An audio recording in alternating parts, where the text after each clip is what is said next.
Goeiemôre almal. Ek hoop jy beleef 'n wonderlike dag en dankie dat jy vanoggend tyd vat om in te skakel en ook saam te luister na die boodskap. Op 'n stadium het Jesus se disippels na hom toe gekom en hom gevra: "Hoekom vertel u gelykenisse wanneer u met mense praat?" En in Matteus 13 verduidelik Jesus vanaf vers 13. Hy sê dat ek vertel vir die mense gelykenisse want hulle kyk, maar hulle sien niks. Hulle hoor, maar hulle verstaan nie wat hulle hoor nie. Jesus sê verder dat die profeet Jesaja se woorde is waar wat hy oor hulle geskryf het. Hy het geskryf: julle sal hoor en hoor, maar julle sal niks verstaan nie. Julle sal kyk en kyk, maar julle sal niks sien nie.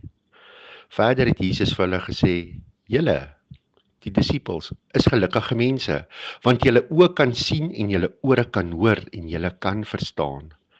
Ek sê vir julle, en dit is seker, baie profete en mense wat gehoorsaam was aan die wette van die Here, wou baie graag sien wat julle nou sien, maar hulle het dit nie gesien nie. En hulle wou baie graag hoor wat julle nou hoor, maar hulle het dit nie gehoor nie. Hierdie sê vir ons iets van, ons maak ons ore oop vir die woord en tog verstaan ons en ons sien nie wat bedoel word nie.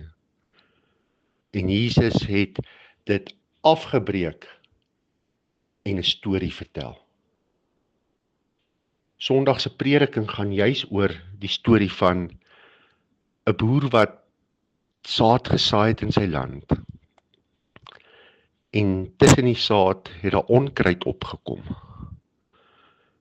En sy werkers wou alles uittrek, die onkruid uittrek en sodoende die goeie oes lewer. Ek nooi uit om Sondag se prediking saam na te kom luister en te kom hoor wat die Here vir elkeen van ons wil sê. Kom ons bid saam. Here, vanoggend kan ons net stil sit en stil raak en u grootheid bewonder.